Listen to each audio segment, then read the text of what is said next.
নমস্কার, আমি ডক্টর বোধিসত্ত্ব খান চলে এসেছি সহজ শেয়ার বাজারের আরেকটি নতুন এপিসোড নিয়ে। প্রিয় বন্ধুরা, আশা করি সবাই ভালো আছেন এবং সুস্থ আছেন। শেষ পর্যন্ত নিফটি আজকে 26,000-এর উপর বন্ধ হয়েছে, সেন্সেক্স বন্ধ হয়েছে 85,000-এর ওপর, অর্থাৎ আজকেরও মোটামুটি 8%-এর ওপর সেন্সেক্স এবং নিফটি দুটোই র্যালি করেছে। সার্বিকভাবে আজকের একটা পজিটিভ সেন্টিমেন্ট ছিল, বিভিন্ন সেক্টর র্যালি করেছে, তার মধ্যে ব্যাংক রয়েছে, হালকা পজিটিভের র্যালি রয়েছে। নিফটি সেটাও প্রায় 8% কাছাকাছি র্যালি। স্মল ক্যাপ এবং মিড ক্যাপ আবার একটা কাম ব্যাক করার চেষ্টা করছে। স্মল ক্যাপ আজকের প্রায় 0.65% র্যালি করেছে, মিড ক্যাপ আজকের 1.14% র্যালি করেছে।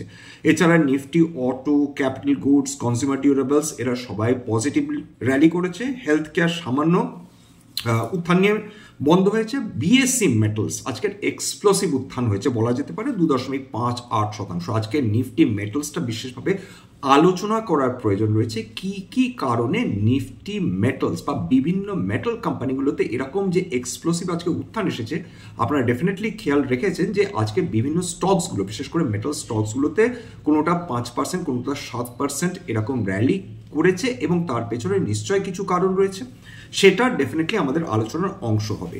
আজকের খেয়াল করে দেখুন যে ফাস্ট মুভিং কনজিউমার গুডস সেটা হালকা নেগেটিভে পতন হয়েছে বিগত কয়েকদিন ধরে। বিশেষত যদি আইটিসির কথা ধরেন, আইটিসি সামান্য কিন্তু side wise movement with a negative bias সেটা ট্রেড করছে। তার কারণটাই যেটা দাঁড়িয়েছে যে সম্ভবত যে আইটিসি যে নেশা দ্রব্যগুলো উৎপাদন করে থাকে, যে পণ্য, তার উপর বিপুল পরিমাণ সেন ট্যাক্স সেটা বসতে পারে। অর্থাৎ যেগুলো নেশার দ্রব্য তার উপর সরকার ইচ্ছে করে অতিরিক্ত কর বসান, যাতে করে মানুষ সেই ধরনের নেশা দ্রব্য থেকে নিজেদের বিরত রাখে। এবং যেটা শোনা যাচ্ছে যে একটা বড় পরিমাণ সেন ট্যাক্স আবার আইটিসি তথা যে কোম্পানিগুলো নেশাদ্রব্য তৈরি করে তার উপর বসতে পারে এবং যার ফলে সেগুলো অত্যন্ত মহার্ঘ হয়ে উঠতে পারে। উদ্দেশ্যটাই একটা, যে করেই হোক ভারতবর্ষের মানুষকে নেশামুক্ত রাখা, এটা একটা। এবং তার কারণে কিন্তু আইটিসির মতন যে নেশাদ্রব্য যে প্রডিউস করে সেগুলোতে কিন্তু হালকা নেগেটিভ বায়াস নিয়ে আমরা ট্রেড করতে দেখেছি। এবার চলে আসি মিড ক্যাপ এবং স্মল ক্যাপ সেক্টরের স্টকসগুলোতে। আপনারা ডেফিনেটলি দেখেছেন যে বিগত কয়েক মাস, বিশেষত যদি নভেম্বর এবং ডিসেম্বর খেয়াল করেন, সেখানে কিন্তু একটা নেগেটিভ একটা সেন্টিমেন্ট কাজ করছে। সেটা কি ফরেন ইনস্টিটিউশনাল ইনভেস্টার্স বলুন, কি সাধারণ বিনিয়োগকারী বলুন, কি ট্রেডার্স বলুন, সেখানে কিন্তু লাগাতার আমরা কারেকশন দেখছি, পতন দেখছি বিভিন্ন কোম্পানিতে। মিড ক্যাপ বলুন, স্মল ক্যাপ বলুন, সেটা ফান্ডামেন্টালি ভালো কোম্পানি হওয়া সত্ত্বেও এর পেছনে ডেফিনেটলি আপনারা জানেন যে এইগুলো অত্যাধিক ভ্যালুয়েশনে ট্রেড করছিল, বিশেষত যেগুলোতে বেশি কারেকশন আসছে। এবং এখন অবধি যেটা মানি কন্ট্রোলের ডেটা, তাদের বক্তব্য অনুযায়ী যে বিএসসি মিড ক্যাপ ইন্ডেক্স সেটা 25.23 টাইমস সেটা 1 ইয়ার ফরওয়ার্ড আর্নিংসে কিন্তু সেটা ট্রেড করছে, যেটা 10 বছরের অ্যাভারেজ ভ্যালুয়েশন 23.29-এর থেকেও বেশি। এছাড়া বিএসসি স্মল ক্যাপ ইন্ডেক্স সেটা ট্রেড করছে 22.6 1 ইয়ার ফরওয়ার্ড আর্নিংস, এবং সেটা যদি কম্পেয়ার করেন লং টার্ম অ্যাভারেজ সেটা 18.97-এর থেকে অনেক বেশি। তার মানে যেটা বোঝা যাচ্ছে এই মুহূর্তে মিড ক্যাপ বলুন, স্মল ক্যাপ বলুন, সেগুলো বেশ খানিকটা কারেকশন আসা সত্ত্বেও overall long period of time, long time অ্যাভারেজের তুলনায় তার থেকে অনেক বেশি বা চড়া দরে ট্রেড করছে। খুব স্বাভাবিকভাবে সেখানে এতটা কারেকশন আসার পরেও যদি সেটা এলিভেটেড লেভেলে ট্রেড করে, সেক্ষেত্রে না ট্রেডার্সরা কনভিন্সড হবেন বা না লং টার্ম ইনভেস্টার্সরা কনভিন্সড হবেন, এবং সেটা বিগত 2 মাসের ডেটা দেখেই আমরা কিন্তু সেটা বুঝতে পারছি। আরেকটা খারাপ খবর, ডেফিনেটলি সেটা নতুন খবর কিছু নয়, কিন্তু সেই ধারাটাই অব্যাহত থাকছে যে টাকা আবার আজকে সর্বকালীন নিম্ন স্তর ছুঁয়ে ফেলেছে। লাস্ট ডেটা অনুযায়ী 90 টাকা 56 পয়সায় ট্রেড করছিল প্রতি ডলার। ডলার শক্তিশালী হয়েছে টাকার তুলনায়। অথচ খেয়াল করে দেখুন, যে দিন ফেডারেল ব্যাংক ইন্টারেস্ট রেট কমাবার কথা ঘোষণা করলেন 25 বেসিস পয়েন্টস, তারপর থেকে যেটা দাঁড়ালো যে ডলার ইন্ডেক্স, অর্থাৎ যেগুলো বিদেশি কারেন্সির এগেনস্টে সেটাকে মেজার করা হয়, সেই ডলার ইন্ডেক্স ক্রমাগত দুর্বলতা দেখিয়ে চলেছে। বিগতকাল লাস্ট ডেটা পাওয়া অবধি 98.25-এর আশেপাশে ট্রেড করছিল। তার মানে ডলার ইন্ডেক্স দুর্বল যে হবেই সেটা প্রত্যাশিত ছিল। ডলার যে দুর্বল হবেই অন্যান্য কারেন্সির তুলনায় সেটা প্রত্যাশিত ছিল। তার কারণ যখনই ফেডারেল ব্যাংক ইন্টারেস্ট রেট কমায় তখন কিন্তু ডলার ইন্ডেক্স দুর্বল হয়, এবং ডলার ইন্ডেক্স যখনই দুর্বল হবে তখন কিন্তু সোনা মহার্ঘ হবে, রূপো মহার্ঘ হবে, অর্থাৎ প্রেশাস সেমি প্রেশাস মেটালসগুলো তারা অনেক বেশি দাম দিয়ে সেগুলোকে কেনার সম্ভাবনা তৈরি হয়। এবং সেটাই কিন্তু আমরা দেখতে পেয়েছি বিভিন্ন যদি মেটালসগুলোতে দেখেন, এবং সেগুলোর দাম কিন্তু বৃদ্ধি হয়েছে। এই ধরনের এই কমোডিটিসগুলোর দাম কিন্তু প্রভূত বৃদ্ধি হয়েছে। আজকে সোনার দাম এবং রূপোর দাম দেখলে মাথায় হাত দিতে হবে বাঙালি যারা মধ্যবিত্ত মানুষ তাদেরকে। আজকে সোনা কি দাম বেড়েছে, স্পট প্রাইসেসের কথা বলছি, রূপো কি দামে বেড়ে চলেছে, সেটা দেখলে নিঃসন্দেহে মানুষ দ্বিতীয়বার ভাবতে বাধ্য হবেন যে আমরা কি এই দামে সোনা বা রূপো কিনতে পারি বা অ্যাফোর্ড করতে পারবো ভবিষ্যতে। শুধু তাই নয়, ট্রেডিং ইকোনমিক্স তারা একটা ভয়ানক একটা ডেটা সামনে নিয়ে এসেছে। তারা বলছেন, সেখানে অবশ্য গোল্ডম্যান স্যাক্স তাদের পরিভাষায় গোল্ডম্যান স্যাক্স বলেছে যে আমেরিকাতে সাধারণ মানুষ রিটেল ইনভেস্টার্সরা সোনা লিটারালি কেনেনি না। $111 ট্রিলিয়ন, ভারতবর্ষ একটা $4 ট্রিলিয়ন ইকোনমি, মাথায় রাখবেন। সেখানে আমেরিকান হাউসহোল্ড ইনভেস্টমেন্ট অর্থাৎ মোটামুটি আমেরিকার যে মানুষজন তারা যে পরিমাণ বিনিয়োগ করে রেখেছেন, কোথায় বিনিয়োগ করেছেন, বন্ডে এবং শেয়ারে। কত বিনিয়োগ করেছেন? $111 ট্রিলিয়ন, লিটারালি প্রায় ধরে নিন প্রায় 28 গুণ বেশি ভারতের অর্থনীতি তারা বন্ড এবং শেয়ার মার্কেটে তারা বিনিয়োগ করে রেখেছেন, এবং তার 0.03% মাত্র তারা সোনার ETF এ ইনভেস্ট করছেন, এক্সচেঞ্জ ট্রেডেড ফান্ড। এবং তারা যে ফিজিক্যাল গোল্ড তার প্রতি তারা কোনো আকর্ষণই অনুভব করেনি বিগত 20 বছরে। তার কারণটা হচ্ছে তাদের শেয়ার মার্কেট তারা অনেক বেশি রিটার্ন দিয়েছে। কিন্তু এইটাই কিন্তু গোল্ডম্যান স্যাক্সের মতন নামী সংস্থার মনে এই চিন্তাটা আরো বৃদ্ধি করেছে। যদি আমেরিকার রিটেল ইনভেস্টার্সরা এবার মনে করেন যে তারা এতকাল সোনা কেনেননি কিন্তু এবার তারা সোনা বা রূপোতে বিনিয়োগ করবেন, তাহলে তারা যদি সামান্য কিছু তারা ETF বা ফিজিক্যাল গোল্ডেও বিনিয়োগ করা শুরু করেন, সেক্ষেত্রে সোনার দাম বা ফিজিক্যাল গোল্ডের দাম সেটা ধরা ছোঁয়ার মধ্যে থাকবে। তো এই প্রশ্ন গোল্ডম্যান স্যাক্সের মতন এই সুবিশাল বিশ্ববিখ্যাত সংস্থা তুলে দিয়েছে। এবার চলে আসি হচ্ছে তার মানে যেটা দাঁড়াচ্ছে, এটা কোথায় আয়রনিটা কোথায়? আয়রনিটা এক্ষেত্রে যেখানে ডলার টাকার তুলনায় শক্তিশালী হয়ে চলেছে, সেই একই ডলার অন্যান্য বিদেশি কারেন্সির তুলনায় ক্রমাগত দুর্বল হয়ে চলেছে, এবং তার কারণে কিন্তু আজকে মেটাল সেক্টরে বিভিন্ন কমোডিটি মেটালসে আজকের এই হেন কিন্তু আমরা বারবারন্ত দেখছি। এমনকি কপার, যে কপার এত শিরোনামে চলে এসেছে, বিশেষত রূপো এবং সোনার পাশাপাশি, সেই কপারও কিন্তু তাকে এখন ফেলনা কোনো মেটাল হিসেবে কোনোভাবেই তো দেখা যাচ্ছে না। সেটা বুঝতেই পারছেন, thanks to renewable energy sector, যেখানে বিপুল পরিমাণ হাজার হাজার টন কপার নিঃশেষিত হয়ে চলেছে, অথচ অত কপার উৎপাদন হচ্ছেই না গোটা বছর ধরে যা তার ডিমান্ড। সুতরাং রূপো, সোনা এবং কপারের ডিমান্ড অহোরাত্রি বেড়ে চলেছে। সোনা যদি ধরেও নিই, তার কেবলমাত্র শুধু তার সাংস্কৃতিক ইউজটা অনেক বেশি, বা বিভিন্ন কেন্দ্রীয় ব্যাংক তাকে হেজিং ইনস্ট্রুমেন্ট হিসাবে বা অ্যাকচুয়াল টাকা হিসাবে তাকে স্টোর করে রাখছেন, কিন্তু রূপোর ইন্ডাস্ট্রিয়াল ইউসেজ রয়েছে, রূপোর মেডিসিনাল ইউসেজ রয়েছে, রূপো অলংকার হিসেবে ব্যবহার করা হয়। একইভাবে কপার দেখুন, কপার ট্রান্সমিশন ওয়্যার হিসেবে ইউজ করা হয়, কন্ডাক্টর হিসেবে ব্যবহার করা হয়। কপার বিভিন্ন রিনিউয়েবল এনার্জি, সেটা কি সোলার এনার্জি বলুন, কি উইন্ড এনার্জি বলুন, কি ইলেকট্রিক ভেহিকলস বলুন, কি ইলেকট্রিক ব্যাটারিজ বলুন, সব ক্ষেত্রেই কাজে ক্রমাগত লেগে চলেছে এবং তার বারবারন্ত বৃদ্ধি পেয়ে চলেছে। এবার টাকার ক্ষেত্রে আসি। টাকা যে আজকে 90 টাকা 56 পয়সায় উঠে গেল, পেছনে কারণটা কি? কারণ যে কেবল ফরেন ইনস্টিটিউশনাল ইনভেস্টার্সরা তারা বিক্রি করে চলে যাচ্ছেন তা না। হ্যাঁ, এটা ঘটনা। বিগত কালও তারা 2020 কোটি টাকা বা লিটারালি 2021 কোটি টাকার তারা শেয়ার বিক্রি করে দিয়ে চলে গেছেন 11ই ডিসেম্বর। গোটা ডিসেম্বর মাসের জন্য 18,491 কোটি টাকার শেয়ার তারা বিক্রি করে দিয়ে চলে গেছেন, এবং তার ফলে একটা পতন। কিন্তু যেটা আসলে ঘটছে সেটা আমাদের যে কোম্পানিগুলো বিদেশি পণ্য ভারতবর্ষে নিয়ে আসেন, ইম্পোর্ট করে থাকেন, তারা লিটারালি উন্মাদ হয়ে গেছেন, পাগল হয়ে গেছেন ডলারের জন্য। তারা পাগলের মতন ডলার কিনে চলেছেন, কারণ তারা জানেন যে যদি এই মুহূর্তে ডলার তারা না কিনে প্রিজার্ভ করেন, সেক্ষেত্রে তাদেরকে অতিরিক্ত আরো অনেক বেশি কোটি কোটি টাকা তাদের ক্ষতি হবে। আর সেই কারণেই তারা নিজেরা চাচা আপন প্রাণ বাঁচা এই প্রেক্ষিতে তারা যত মানে যতখানি সম্ভব তাদের পক্ষে তারা ক্রমাগত ডলার অ্যাকুমুলেট করে চলে যাচ্ছেন। আসুন মেটাল সেক্টরে যে এক ধরনের র্যালি হতোই, সেটা মোরালেস সমস্ত বিশেষজ্ঞ তারা একমত ছিলেন। এক, ফেডারেল ব্যাংক ইন্টারেস্ট রেট কাট করেছে। 2 নম্বর যেটার কারণে মেটাল সেক্টরে হেন র্যালি, সেটা হচ্ছে মনে রাখবেন চীন এই মেটাল সেক্টরে বিভিন্ন কোম্পানির র্যালি হওয়ার পেছনে একটা সাংঘাতিক অবদান বিগত 10-20 বছর ধরে রেখে চলেছে, এখনো রাখছে। সম্প্রতিকালে চীন ঘোষণা করেছে যে তারা ফিসকাল স্টিমুলাস দেবে ইনফ্রাস্ট্রাকচার ডেভেলপমেন্টের জন্য, হাই গ্রোথের জন্য।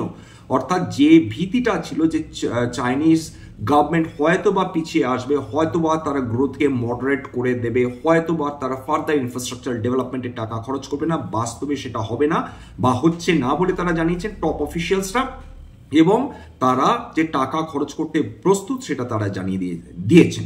এবং মনে রাখবেন যে চীন বিশ্বের সবচেয়ে বড় কনজিউমার মেটালস, সেটা বিভিন্ন ধরনের মেটালস, এবং সবচেয়ে বড় প্রডিউসার বিভিন্ন মেটাল প্রোডাক্টসের। তার মধ্যে স্টিল তো জানেন যে মাঝে মাঝেই চীন চেষ্টা করে যে ভারতবর্ষে কি করে তাদের স্টিল তারা ডাম্প করবেন, যার ফলে আমাদের যে কোম্পানিজগুলো রয়েছে তারা বড় বিপদে পড়ে। সেই জন্য ভারত সরকারকে মাঝে মধ্যে ইন্টারভিন করতে হয়, অ্যান্টি ডাম্পিং ডিউটি লাগাতে হয় বিভিন্ন স্টিল, চাইনিজ স্টিল বা এবং বিদেশি অন্যান্য স্টিলের ওপর, যাতে আমাদের দেশের যে কোম্পানিগুলো তারা তাদের স্বার্থ যাতে রক্ষা করা সম্ভব হয়। যাই হোক, আজকের মেটাল সেক্টর দেখুন এবং মনে রাখবেন যে ভারতবর্ষ থেকে বহু বিলিয়ন ডলারের মেটালস এবং মিনারেলস আমদানি করে থাকে চীন, এবং তার মধ্যে বিশেষভাবে উল্লেখ্য হচ্ছে আয়রন ওর।